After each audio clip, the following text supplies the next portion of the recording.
नमस्कार, मैं अनीता सिंह आप सभी दर्शकों का अन्नदाता कार्यक्रम में स्वागत करती हूं। किसान हमारे देश के अन्नदाता हैं और वह ही हमारे देश के भाग्य विधाता हैं। ऐसे ही भारतीय किसानों को खेती बाड़ी से जुड़ी हुई बहुत सी नई लाभकारी जानकारियां देने के लिए हर रोज सुबह हम आपके साथ आते हैं। तो चलिए कार्यक्रम शुरू करने से पहले देखते हैं क्या है आज के अन्नदाता में। किसान भाइयों, बटेर पक्षियों का पालन मुर्गी पालन व्यवसाय की भांति ही एक व्यवसाय है और इन पक्षियों में रोगों का प्रकोप बहुत कम होता है, जिससे इसके पालन में कोई ज्यादा कठिनाई नहीं आती। साथ ही इस व्यवसाय से कम समय में अधिक लाभ मिलता है। अगर आप बटेर पालन करना चाहते हैं तो आप इनका पालन करते समय किन किन बातों पर विशेष ध्यान दें, इस बारे में जानकारी दे रहे हैं कृषि विज्ञान केंद्र अजमेर के विषय वस्तु विशेषज्ञ डॉक्टर अरुण प्रताप सिंह। सर्वप्रथम मैं आप लोगों को बताना चाहता हूं कि बटेर पालन के फायदे क्या होते हैं। बटेर हाई प्रोलिफिक एवं शॉर्ट जनरेशन इंटरवल का पक्षी होता है। इसकी प्रतिवर्ष अंडे देने की क्षमता काफ़ी अधिक होती है, लगभग 250 से 280 अंडे प्रतिवर्ष देता है। साथ ही इसके अंडों में प्रोटीन की मात्रा काफ़ी अधिक पाई जाती है। इसके अलावा बटेर का meat low calorific value, high protein content एवं लो कोलेस्ट्रॉल वाला होता है, जो कि बच्चे, बुजुर्ग एवं गर्भवती महिलाओं के लिए औषधीय गुण प्रदान करने वाला होता है।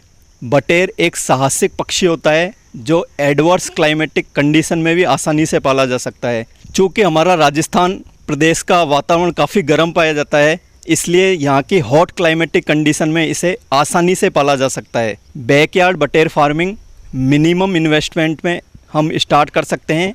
इसके लिए कम स्पेस एवं कम भोजन की आवश्यकता पड़ती है। बटेर की रोगों से लड़ने की रोग प्रतिरोधक क्षमता काफ़ी ज़्यादा होती है।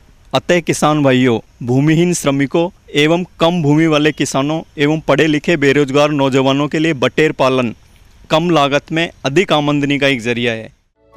बटेर पालन आज के समय में उभरता हुआ व्यवसाय है, क्योंकि इस व्यवसाय को करने में लागत तो कम आती है, साथ ही साथ कम जगह में अच्छी आय भी आसानी से कमाई जा सकती है। परंतु यह लाभ तभी मिलेगा जब आप बटेर की उन्नत नस्लों का चुनाव करके पालन करेंगे, जो कि इस प्रकार से है।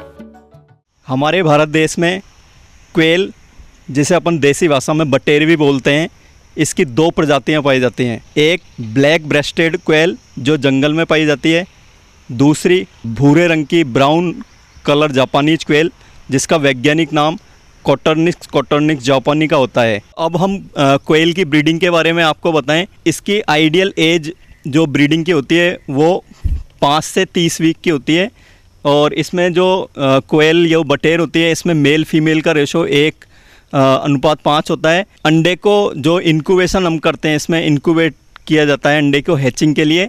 तो इंक्यूबेशन से पहले इसका जो टेम्परेचर है वो लगभग 15 डिग्री सेंटीग्रेड और जो ह्यूमिडिटी होती है वो 70 से 75% मेंटेन करनी पड़ती है। बटेर का अंडा होता है वो लगभग 17 से 18 दिन में इंक्यूबेट करने के पश्चात इसमें से हैचिंग द्वारा जो इसका चूजा है वो निकलता है।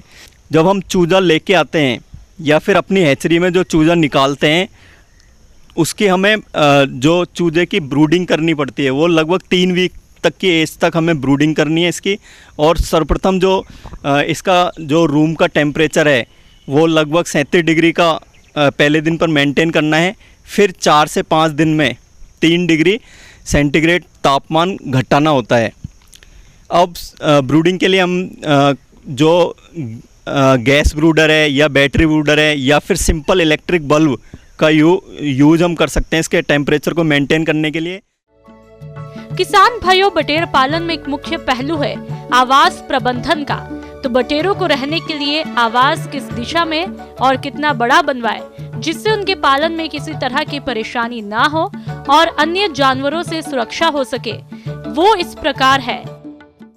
मैं बटेर पालन के लिए इनकी आवास व्यवस्था के बारे में आपको बताता हूँ। जो बटेर होती है इसको हम 2 प्रकार से पाल सकते हैं, एक डीप लिटर सिस्टम में, एक केज सिस्टम द्वारा। जो इसकी साइड की दीवारें होती हैं वो नॉर्थ ईस्ट, उत्तर से दक्षिण दिशा में होनी चाहिए।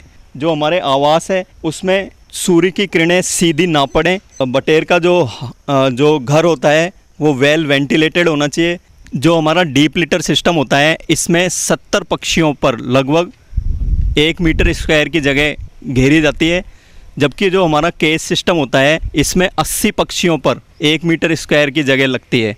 बैकयार्ड पोल्ट्री सिस्टम के लिए जो हमारा डीप लिटर सिस्टम है वो सर्वोत्तम है। बटेर पक्षियों की अच्छी बंटवार हो, इसके लिए इनके आहार प्रबंधन पर विशेष ध्यान देने की आवश्यकता होती है, क्योंकि इनके आहार में लापरवाही करने पर पक्षियों का विकास रुक जाता है। साथ ही अंडा उत्पादन पर भी विपरीत असर पड़ता है। तो बटेरों का आहार प्रबंधन किस तरह से किया जाए जिससे अधिक लाभ मिल पाए?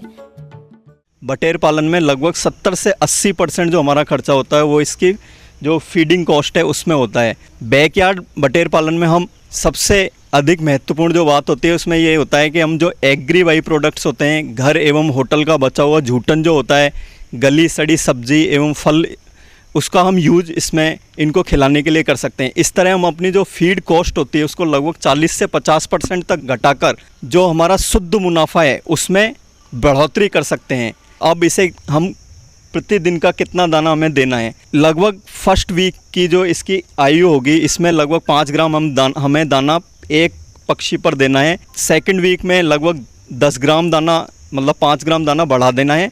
इसके बाद जैसे थर्ड वीक की इसकी आयु होगी तो 15 ग्राम दाना हमें रोज़ाना का देना है एक पक्षी पर। वयस्क बटेर लगभग एक दिन में 20 से 25 ग्राम दाना खाती है। हम शुद्ध मुनाफे की बात करें, यदि 1000 बटेर पालन के द्वारा अपनी जो बटेर पालन यूनिट है तो इससे हम प्रति माह लगभग 10 से 15 हज़ार रुपये का शुद्ध मुनाफा कमा सकते हैं। बैकयार्ड बटेर पालन की बात करें तो जो हमारा शुद्ध मुनाफा है वो हम फीड कॉस्ट को घटाकर, हमारी फीड कॉस्ट है उसको 40 से 50% घटाकर जो हमारा शुद्ध मुनाफा है उसको हम लगभग दुगना, लगभग 20 से 25 हज़ार रुपये प्रति महीने तक कर सकते हैं। जो बटेर की खासियत होती है ये क्या है, जैसे जो दूसरे पोल्ट्री वर्ल्ड की तरह कोयल में कोई अतिरिक्त स्पेशल केयर और इसके अटेंशन की रिक्वायरमेंट नहीं होती है। बटेर एक साहसी पक्षी होता है जो कि एडवर्स हॉट क्लाइमेटिक कंडीशन में भी आसानी से पाला जा सकता है। खरीफ मूंग की खेती अपने राज्य के सभी क्षेत्रों में मुख्य रूप से की जाती है और हमारे जो किसान भाई इसकी खेती करना चाहते हैं तो आप इसकी बुआई करते समय कुछ जरूरी बातों का ध्यान रखें, जैसे उन्नतशील प्रजातियों का चयन, खेत की तैयारी और खाद उर्वरकों का प्रयोग करते हुए वैज्ञानिक तकनीक से बुआई करें। तो आप किस तरह से करें इन कार्यों को, इसकी जानकारी दे रहे हैं कृषि विशेषज्ञ डॉक्टर दिनेश सिंह। किसान भाइयों, मूंग की खेती के बारे में अगर हम आपको बता दें तो सबसे बड़ी जो बात है मूंग की वो यही है कि उसमें नाइट्रोजन को फिक्स करने की क्षमता बहुत ज़्यादा होती है, यानी 50 से 55 लगभग किलो प्रति हेक्टेयर तक नाइट्रोजन वो वायुमंडल से ज़मीन के अंदर फिक्स कर। इसके अलावा अगर आप मूंग की खेती की बात तो इसे जानती हैं कि 2 सीजन में प्रमुखतः या हम लोग इसको उगाते हैं। जो ग्रीष्मकालीन मूंग है वो जायद में आपने ली होगी। इसके बाद अभी जो हम जिस मूंग की बात करने जा रहे हैं वह खरीफ कालीन मूंग है, जो कि अभी हमारी जो बरसात हमारी शुरू हो रही है, मानसून आ गया है, अब हम इसकी बोनी करने जाएंगे। किसान भाइयों, किसी भी फसल के लिए उसकी प्रजातियाँ बहुत ही महत्वपूर्ण होती है, जैसा कि मैंने चर्चा किया था आपसे। ऐसे ही मूंग की जो हमारी फसल है इनमें कुछ प्रमुख प्रजातियां हैं जो वर्षाकालीन समय के लिए सर्वाइव मतलब उपयुक्त होती हैं। अगर आप लगाना चाहते हैं तो उनमें से पंत मूंग 2 है, पंत मूंग 3 है, गंगा 8 है, TMRM 1 है, सत्या के नाम से भी आती है, LG 407 मूंग है। ऐसी कुछ प्रजातियां हैं जिनका आप चयन कर सकते हैं। और आपकी भूमि बलुई दोमट या मीडियम ब्लैक है तो उसके हिसाब से अलग अलग खेत की तैयारी करनी पड़ती है। वैसे तो 2 से 3 जुताई जो है खेत की पर्याप्त होती है। और ध्यान रखें कि जब भी आप जुताई करें तो उसको समतल कर दें। अगर थोड़े से बहुत ज़्यादा भुरभुरी ज़मीन करने की आवश्यकता इसमें नहीं होती है, थोड़ा सा अगर इसमें ढेले और हैं तो कोई दिक्कत आपत्ति की बात नहीं है। तो ये विशेष ध्यान रखें कि जिस ज़मीन में आप बो रहे हैं वहाँ पे पर्याप्त जल निकास की व्यवस्था बहुत ज़रूरी है। और खेत की तैयारी इसलिए भी ज़रूरी है क्योंकि अगर खेत की तैयारी आप नहीं करते हैं तो उसमें खरपतवार या तमाम तरह की जो है व्याधियाँ आने की संभावना होती है। साथ ही उसकी जड़ें भी गहराई तक नहीं जा पाती हैं। तो इस बात का विशेष ध्यान रखें कि खेत की तैयारी ज़रूरी है। किसान भाइयों, भूमि की तैयारी के समय एक बात और ध्यान रखनी चाहिए कि हमें खेत में जो हमारी गोबर की खाद या कंपोस्ट खाद होती है, जिसको हम लोग कार्बनिक खाद भी बोल सकते हैं, आजकल जैविक खाद भी आप कह रहे हैं, तो जहाँ तक गोबर की खाद की बात है वो 5 टन मतलब जो हमारी सड़ी हुई गोबर की खाद है उसका उपयोग अगर आप करते हैं प्रति हेक्टेयर तो निश्चित रूप से उत्पादन में आपको बढ़ोतरी मिलेगी। और जहाँ तक उर्वरकों की, रासायनिक उर्वरकों की बात अगर हम करें तो 20-40-20 ये एक जो रेशियो है, नाइट्रोजन 20 किलो प्रति हेक्टेयर के हिसाब से, फास्फोरस 40 केजी प्रति हेक्टेयर के हिसाब से, और पोटास जो हमारा है वो 20 किलो प्रति हेक्टेयर के हिसाब से देना चाहिए। साथ ही चूँकि मूंग की फसल में सल्फ़र की भी आवश्यकता होती है, तो 20 किलो प्रति हेक्टेयर के हिसाब से सल्फ़र का भी अगर उपयोग आप करें तो निश्चित रूप से आपके उत्पादन में वृद्धि होगी। किसान भाइयों, मूंग की फसल से आपको ज्यादा उत्पादन मिले, इसके लिए आप बीज की उचित मात्रा तथा बीजोपचार करते हुए वैज्ञानिक तकनीक से बुआई कैसे करें, इसकी जानकारी कुछ इस प्रकार से है। किसान भाइयों, अगर हम बीज दर की बात करें तो मूंग की फसल में वैसे तो इसकी जो बीज दर होती है वो 20 से 25 किलो प्रति हेक्टेयर के हिसाब से होती है, लेकिन हम आपको एक सलाह देंगे कि जब भी आप किसी फसल की बोनी करते हैं तो उसकी बीज दर का निर्धारण आप बीज का अंकुरण परीक्षण करके करें। अपने अंकुरण परीक्षण के हिसाब से जो भी सुविधाजनक हो आप बीज की मात्रा को बढ़ा सकते हैं। किसान भाइयों, मूंग की फसल एक बहुत ही सेंसिटिव फसल होती है, इसलिए बोनी से पहले थोड़ी सी सावधानी की आवश्यकता होती है, और वो सावधानी ये है कि बीज का टीकाकरण बहुत ज़रूरी है, जिसको आप बीज का उपचार बोलते हैं। क्योंकि अगर आप बीज का उपचार नहीं करेंगे तो शुरुआती दौर में ही बहुत सारी फफूंदनाशक जो बीमारियां होती हैं उनसे हमारी फसलें बर्बाद हो जाती हैं। ऐसे में ध्यान रखें कि जब भी फसल की बोनी करनी हो उसके पहले बीज का थायरम और बाविस्टिन जो नाम की हमारी फफूंदनाशक दवाई है, 3 ग्राम दोनों की मात्रा, यानी 2 ग्राम जो है थायरम और 1 ग्राम बाविस्टिन मिला करके इसको बीज से उपचारित करें। इसके बाद जो हमारी जीवाणु खाद है, जिसको हम राइजोबियम कल्चर, पीएसबी कल्चर के तहत कहते हैं, वो भी 5 से 10 ग्राम की मात्रा के हिसाब से प्रति किलो जो बीज है उसमें 5 से 10 ग्राम मात्रा के हिसाब से उसके आप उपचारित कर सकते हैं। इससे क्या होगा कि हमारी फसलों में जीवाणुओं की संख्या जो है बढ़ जाएगी और वायुमंडल का जो नाइट्रोजन है वो भी तेज़ी से अवशोषित होगा।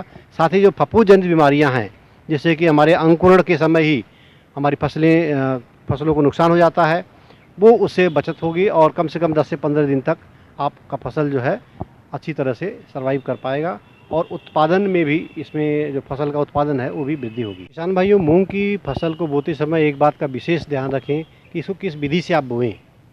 जैसे अगर मूंग की फसल को आपको बोना है तो खरीफ की जो फसल होती है हमारी, उसमें ये ध्यान रखें कि पक्ति से पक्ति की जो दूरी होती है वो 30 से 35 सेंटीमीटर होनी चाहिए और पौध से पौध की जो दूरी होती है वो 10 से 15 सेंटीमीटर होनी चाहिए। और बीज की जो गहराई होती है वो 4 से 5 सेंटीमीटर से अधिक नहीं रखें, अन्यथा क्या होगा, बीज आपका जमेगा नहीं। तो इस बात को अगर ध्यान रख करके आप मूंग की खेती करते हैं, मूंग की बोनी कर रहे हैं, तो निश्चित रूप से आपकी मूंग की फसल से अच्छा उत्पादन मिलेगा। क्योंकि निश्चित दूरी जब आप रखेंगे तो उसकी शाखाएं ज़्यादा होंगी, उसमें फलियां ज़्यादा आएंगी और फलियां ज़्यादा आने से आपके उत्पादन में निश्चित रूप से वृद्धि होगी। तो अगर आप मूंग की खेती इस तरह से करते हैं तो आप अपनी मूंग की फसल से उत्पादन भी ज़्यादा पा सकते हैं और साथ ही खेती को लाभ का धंधा जो हमारे बनाने का लक्ष्य है उसका पूरा कर सकते हैं। मछली पालन अब बहुत से किसान करने लगे हैं और मछली पालन की नई नई तकनीकें अपनाकर किसान अधिक मुनाफा भी ले रहे हैं। जो किसान भाई मछली पालन शुरू करना चाहते हैं उनके लिए कार्प मछलियों के पालन का उचित समय है। तो आइए तालाब में बीज संचय में रखी जाने वाली सावधानियों पर विस्तार से जानते हैं मत्स्य अधिकारी रविंद्र प्रसाद से। अब जुलाई माह से मत्स्य बीज हमारे मत्स्य पालक भाइयों को मिलने लगेगा। ज़्यादातर मत्स्य पालक भाई अपने तालाबों की तैयारी कर चुके होंगे। यदि कोई मत्स्य पालक तैयारी न किए हों तो अभी भी वक्त है, अपने तालाब की तैयारी कर लें। सबसे पहले उसको देख लें कि भीटा वगैरह अगर उनका कहीं से कटा पिटा है उसे मरम्मत कर लें, उसमें साफ़ सफाई कर लें। क्योंकि आप देखें कि जो मछली का बीज आप डालेंगे तो सबसे पहले उनको प्लैंकटन चाहिए। तो आप देखें कि आप उसमें गोबर की खाद, रासायनिक खाद ये सब प्रयोग करके संचय, मत्स्य बीज संचय करने से लगभग 4-5 रोज़ पहले सब कार्य पूरा कर लें। चूँकि प्लैंकटन जो होता है वो 10-11 दिन तक जीवित रहता है, तो मत्स्य बीज संचय करने से पहले आप जो है कि अपने तालाब की पूरी तैयारी कर लें। इसमें आप देखें कि 3 प्रकार की मछलियां जो है हम लोग प्रस्तावित करते हैं, रिकमेंड करते हैं कि तालाब में पालन करें। क्योंकि जिसमें भाकुर है, रोहू है, नैन है। और ये 3 तरह की मछलियाँ इसलिए कहते हैं कि भाकुर जो है सरफेस फीडर है, ऊपर का चारा खाता है, रोहू बीच का चारा खाता है, और नैन जो है बॉटम फीडर है, नीच तलहटी का चारा लेता है। इसलिए आपका तालाब में तीनों जगह की जो चारे उपयोग में हो, इसलिए जो है 3 तरह की मछलियाँ उसमें पालन करते हैं।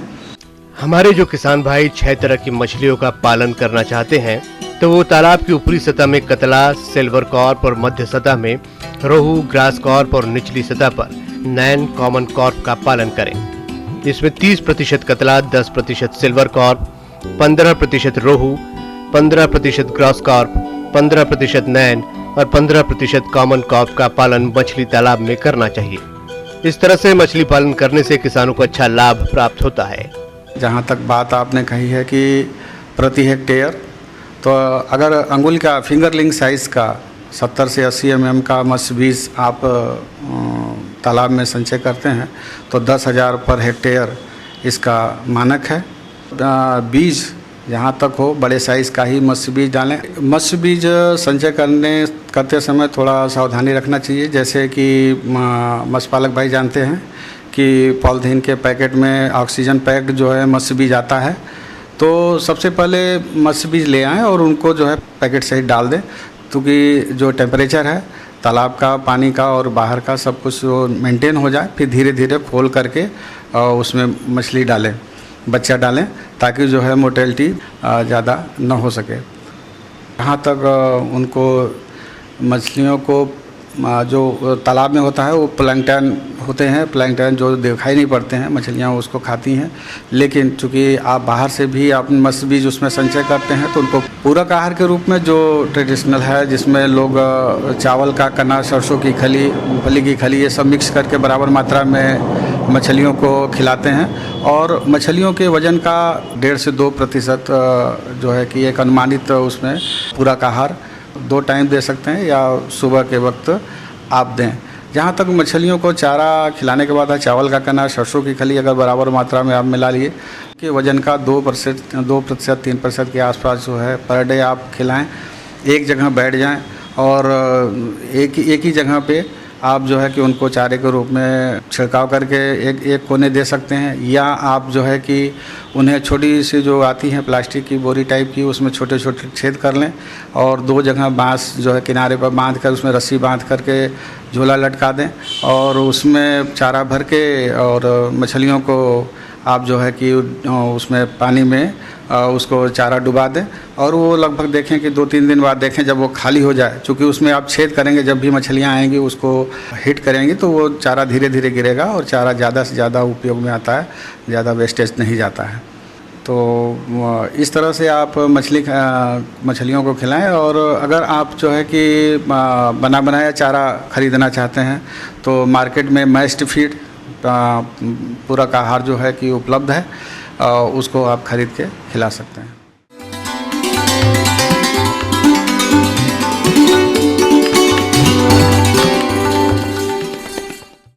अन्नदाता हेल्पलाइन निशुल्क फोन संपर्क सेवा के माध्यम से आपके द्वारा पूछे गए प्रश्नों में से 1 या 2 महत्वपूर्ण प्रश्न को हम अपने कार्यक्रम में शामिल करते हैं और इसी के तहत आज का चयनित प्रश्न और उसका जवाब इस प्रकार है। निःशुल्क अन्नदाता हेल्पलाइन में आज हमने जिस प्रश्न को शामिल किया है उसे पूछा है गांव साकड़ों का खेड़ा, जिला चित्तौड़गढ़ के गिरधारी सिंह ने। आपने नींबू के बाग में साइट्रस कैंकर रोग की रोकथाम पर जानकारी चाहिए है, तो इसके लिए देखिए कार्यक्रम का यह अंश। राम राम किसान भाइयों, जैसा कि आप जानते हो कि नींबू की बागवानी में किसान भाइयों को बहुत सी समस्याओं का सामना करना पड़ता है। उन्हीं समस्याओं में जो नींबू के बगीचे में अपने को रोग देखने को मिलते हैं, उनमें जो मुख्य रोग है वो है सिट्रस कैंकर है। सिट्रस कैंकर ये एक बैक्टीरिया जनित रोग है। इस रोग के अंदर अपने को पत्तियों के साथ साथ टहनियों एवं फलों के ऊपर भी अपने को ब्राउन रंग के, भूरे रंग के उभरे हुए स्पॉट्स दिखाई देने लग जाते हैं।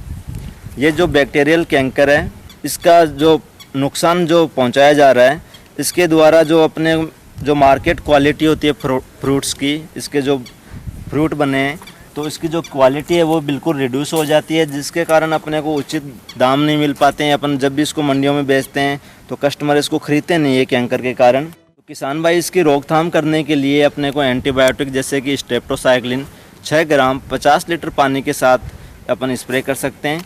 किसान भाई COC कॉपर ऑक्सीक्लोराइड 3 ग्राम प्रति लीटर के साथ में स्प्रे कर सकते हैं। आइए अब एक नजर डालते हैं राज्य की कुछ चुनी हुई मंडियों के प्रमुख फसलों के बाजार भाव पर।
अब आइए देखते हैं कल दिखाए जाने वाले कार्यक्रम की मुख्य झलकियां।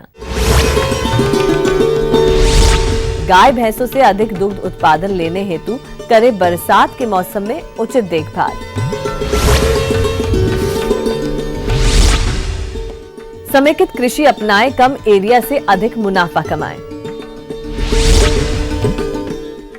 हम ये उम्मीद करते हैं कि आज का कार्यक्रम आप सभी दर्शकों के लिए उपयोगी रहा होगा।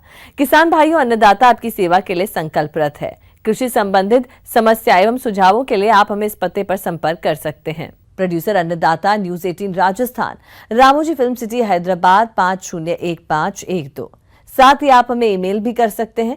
हमारा ईमेल आईडी है p18annadattarajasthan@nw18.com। इसके अतिरिक्त आप हमें निःशुल्क हेल्पलाइन नंबर 180041921555 पर सोमवार से शनिवार सुबह 10 से शाम 4 बजे के बीच संपर्क कर सकते हैं। किसान भाइयों, अब समय हो रहा है आपसे विदा लेने का, तो हमारी अन्नदाता टीम को दीजिए इजाजत। कल फिर आपसे मुलाकात होगी कृषि संबंधित कुछ और महत्वपूर्ण जानकारियों के साथ। नमस्कार।